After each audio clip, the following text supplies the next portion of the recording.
Le 2 juillet 2014, c'est une date que je n'oublierai jamais.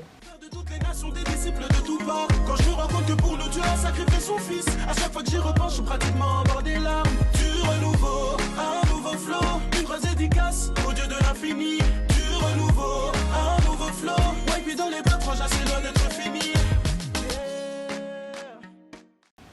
Ce jour qui a changé ma vie, littéralement, ce jour qui a vraiment marqué un véritable tournant dans ma relation avec Dieu. Je suis née dans une famille chrétienne, ma mère elle est chrétienne, donc j'ai grandi à l'église, entourée de la Bible, entourée de chrétiens, etc., entourée de la parole de Dieu. À l'âge de 4 ans, j'avais accepté Christ dans ma vie. Pour la première fois, à l'âge de 4 ans, je me rappelle encore, c'était à l'église, c'était un dimanche matin à l'église, et pour ceux qui ne savent pas, nous, on a l'école dominicale, donc l'école du dimanche pour les enfants par tranche d'âge. Et moi, j'étais toute petite, donc j'étais dans la plus petite classe et j'avais accepté, on avait fait l'appel et j'étais avancée, j'avais accepté. Après, ça s'était arrêté là. J'avais pas trop, on va dire, compris. J'avais pas du tout cette communication avec Dieu, j'avais pas cette relation. Je connaissais beaucoup de choses de la Bible, je savais beaucoup de choses qui se passaient dans l'Ancien Testament, mais j'avais pas du tout cette relation. Et surtout, j'étais quelqu'un, de base, je suis quelqu'un de très calme, assez sereine. Je ne suis pas une sanguine, oui. J'étais très introvertie, j'étais pas timide, mais je n'osais pas dire ce que je pensais, je n'osais pas parler quand ça n'allait pas. C'est seulement quand ça allait vraiment très mal que je parlais. J'avais souvent tendance à intérioriser ma colère, donc quelque chose me mettait réellement en colère. Je gardais ça pour moi, j'étais assez rancunière. Je me mettais à insulter la personne dans ma tête. Dans ma tête, je frappais la personne plein de fois. Enfin, dans ma tête, je tabassais la personne. Enfin bref, j'étais vraiment, mais je gardais tout en moi. Et au final, ça créait une sorte d'instabilité où je me retrouvais pas trop dedans. Je me retrouvais pas trop dans ce personnage-là. Or que dans mon cœur, je voulais pas être comme ça. Je voulais discuter avec tout le monde. Je voulais être sincère avec tout le monde, mais j'avais l'impression que je ne pouvais pas être sincère. Que si je l'étais, tout le monde se détournerait de moi. Je me retrouverais seule, je n'arriverais pas à me faire des amis, etc. Donc ce qui a fait que durant toute ma période du collège, j'ai été assez, je sais pas comment décrire, mais j'avais une façade. J'étais comme une éponge où, avec certaines personnes, je me mettais à être comme cette personne-là.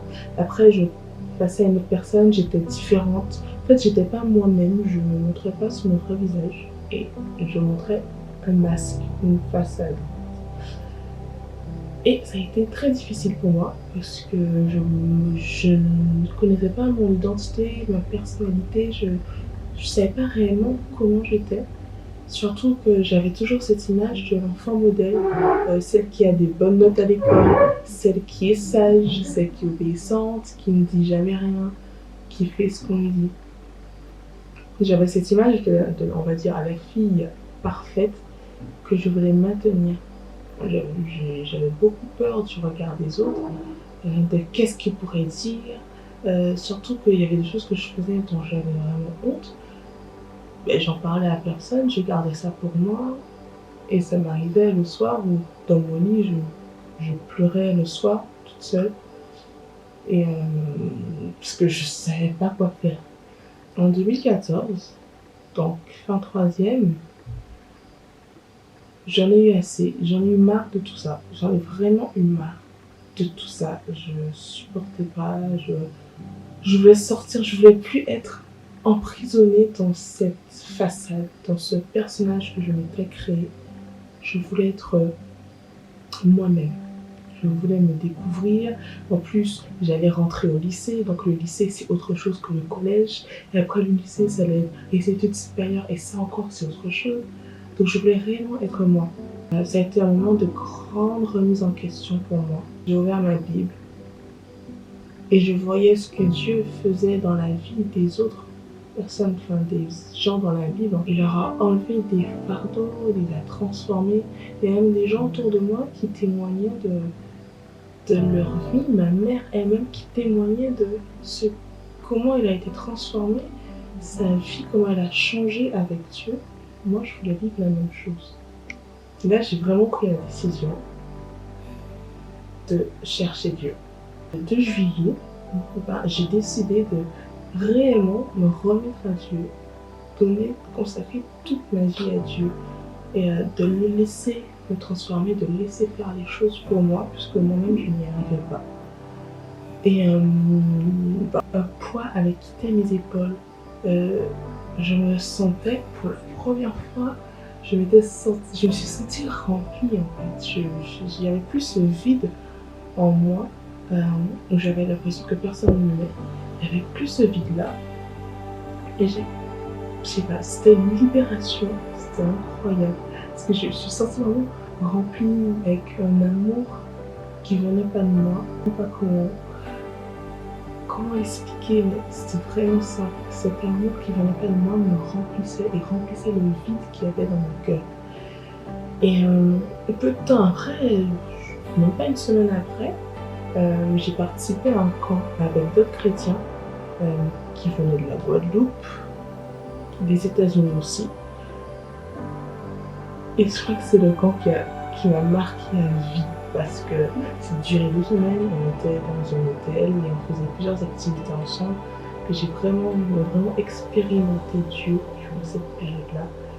Je discutais avec les autres, on se partageait nos témoignages, on s'encourageait nous-mêmes et on voyait comment Dieu faisait des choses dans nos vies, comment Dieu il nous restaurait en fait. Il nous a restaurés. Quelques années qui ont suivi, j'ai vécu une situation assez difficile au sein de ma famille et assez difficile pour moi, mais gloire à Dieu, vraiment, j'ai tenu. Je crois que c'est que ça qui me permettait de tenir.